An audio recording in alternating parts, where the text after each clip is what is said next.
Right, let's talk about the SNP and what on earth is going on. It's all falling apart. It's all going a bit Pete Tong for Humza Yousaf, the Scottish First Minister. In fact, we had a member of the Coalition crying. We're going to hear a little bit of that in a second. But first of all, here's Humza Yousaf himself in terms of what he thinks is going on and his reaction to events in the last few days where the Green Party, the coalition between the SNP and the Greens, has fallen apart.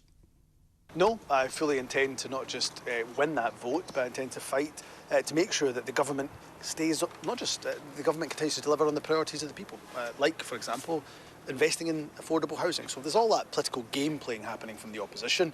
That will not be taking part in it. We'll be getting, of course, on with the job, and when the vote comes, I fully intend to win. So he's talking about those no confidence votes. There are not one but two no confidence votes this week. One in him as a leader, as the leader of the First Minister, the leader of Scotland, and the other vote is about the confidence in the government itself, which is now a minority government in Scotland. We're going to get the very latest from John Boothman, political correspondent of the Sunday Times in Scotland, in just a minute. But first of all, this was sent to me by a listener, actually. You can, of course, my direct messages are open on Twitter. You can send me whatever you want, and people make suggestions all the time. And I was delighted a listener sent this to me this morning because I missed it. This is Jillian McKai. She is a Green member of the Scottish Parliament. She was interviewed on BBC Radio Scotland yesterday. Just listen to how she reacted to the questions that were there. She's very emotional. Jillian McKai, I think most listeners would think you sound very bitter. I'm actually quite upset.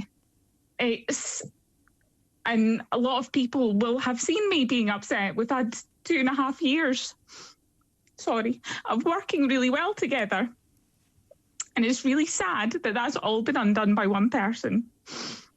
I've got some really good friends within that government who I know are hurting as much as we are because they've been down to see us. And to every member of the SNP, we are as sorry that this has come to an end as I'm sure many of you are. We don't want to be in this position, but it's the First Minister that's put us here. So that is Jillian McKai. Remarkable that she is so emotional there. Clearly this is feeling a bit like a divorce. She was speaking to BBC Radio Scotland. Yeah, that clip was yesterday. And already we've had reaction to this. Dorothy has WhatsApped me to say, Humza Yousaf will be out by the end of the week. I love Scotland, but I fly my union flag with pride and would love to see devolution reversed. That is Dot from Dorothy. Dot from Glasgow says that, and has said some nice things about the programme as well, so thank you for that. John Boothman is political correspondent at the Sunday Times in Scotland. John, thank you for joining us. It does feel like a divorce.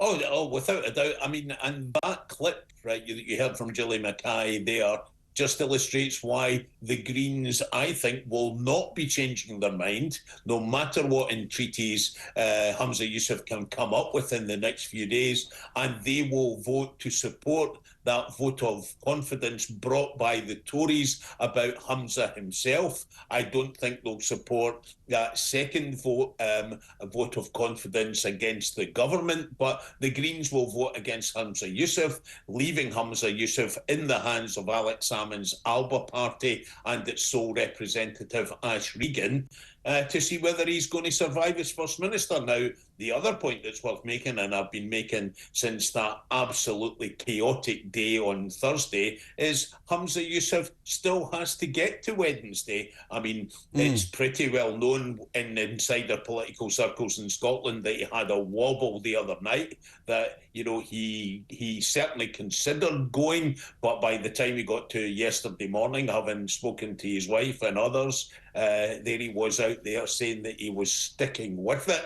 But look, the reaction even amongst his closest friends, I mean, the words dumbfounded, astounded, nobody could understand the timing of it. Pete Wishart, the SNP's longest serving MP, saying last night, we simply cannot have another day like yesterday again. And actually, Sean, it's interesting you mentioned that, because we spoke last week. We spoke last week on my programme, and I said the SNP have just had their worst week ever. But, I mean, this is the worst week they've had since last week. This has been a really difficult period for the SNP, and really, since Humza Yousaf has taken over, he hasn't got a break. But how much of that is due to just the political weather, and how much of that is due to him as a leader or someone who's not a particularly good leader? Dawn in Chelmsford has been in touch to say Humza Yousaf is clearly not competent and is a classic case of someone who's been over-promoted. The Scottish people deserve better, says Dawn.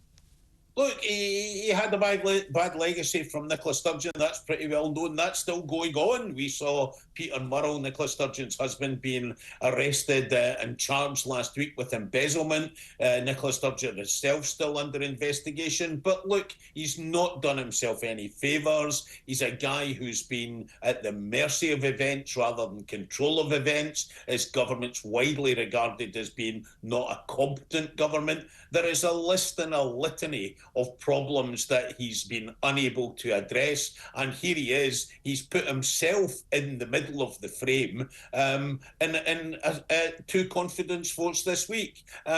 I don't think there's anybody around in Scottish politics in any political party, apart from a small rump of people in the SNP, would bet that Humza Yousaf is going to be the First Minister beyond the general election. And the question on everybody's lips is, will he go before that, either by Wednesday or Thursday this week, or even in the next few days?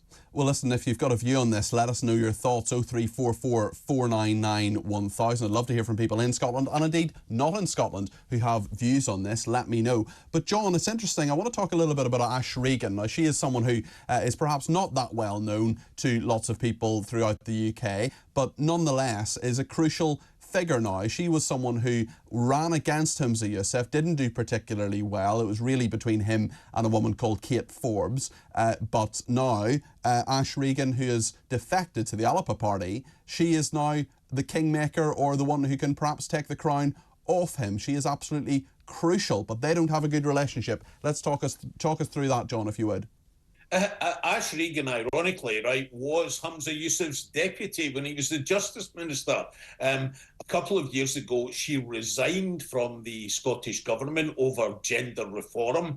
She then went on this journey. She stood, as you say, in the SNP leadership election along with Kate Forbes against Humza Yousaf last February. She came third. She got about 10% of the vote. And then what happened at the end of the summer was she jumped the fence. She joined Alex Salmond's Alba party, very unhappy about those issues of safeguarding women and children's rights, but also because she regarded the SNP leadership as not being strong enough in its pursuit of the independence question. She's the only member of the Alba party who's in the Scottish Parliament. Now, that party's not had a great electoral record, but she's there. And that's Alex Salmond's party, isn't it? He's now the leader of Alba. Yeah. And here she finds herself in this rather curious position of being the kingmaker in this election. I mean, you cannot help but think, isn't it absolutely amazing, after all that's come and gone, that man there on our screens at the moment, Alex Salmond, is going to be the person who decides the fate of the current First Minister. After everything that's come and gone, the big rift with the Nicola Sturgeon, big rift with the SNP, that court case where, of course, he won his court case. Cleared of all charges, yeah. Guilty and cleared of all charges.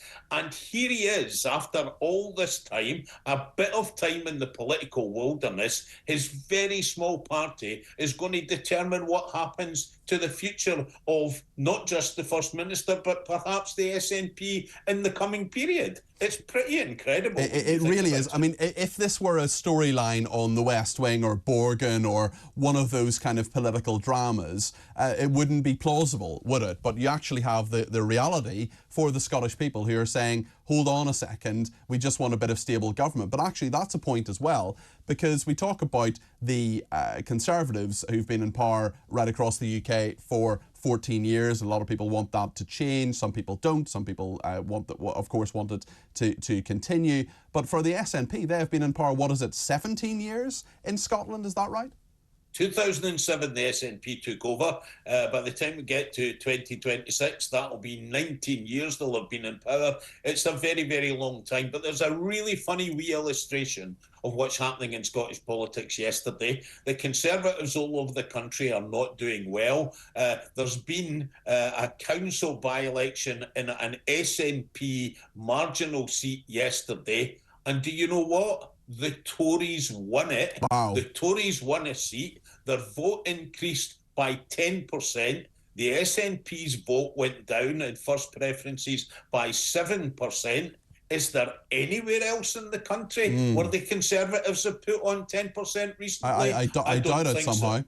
I doubt that'll happen at any of the local elections in England and Wales this week. It's interesting. I mean, we've spoken before, John, about the fact that Labour, in Scotland anyway, are now ahead of the SNP really for the first time since independence. There must be a lot of SNP people. You mentioned Pete Wishart there, the MP, previously, but there must be MSPs who are really worried about what's going on in their political futures as well, perhaps less concerned about the political future of Humza Yousaf. Look, SNP MPs are staring down the barrel of a gun at the general election. There's been 3 opinion polls in the last few months, the last month rather, 3 opinion polls, all showing that Labour would win 28 seats or so in Scotland and the SNP would win 18. The other polls for Holyrood are showing much the same trend. The momentum is all with the Labour Party. The other thing that's worth mentioning, of course, Peter, in this whole territory is the pictures that we've just looked at there of Kate Forbes. We spoke about the leadership election last year. Could she re-emerge, do you think?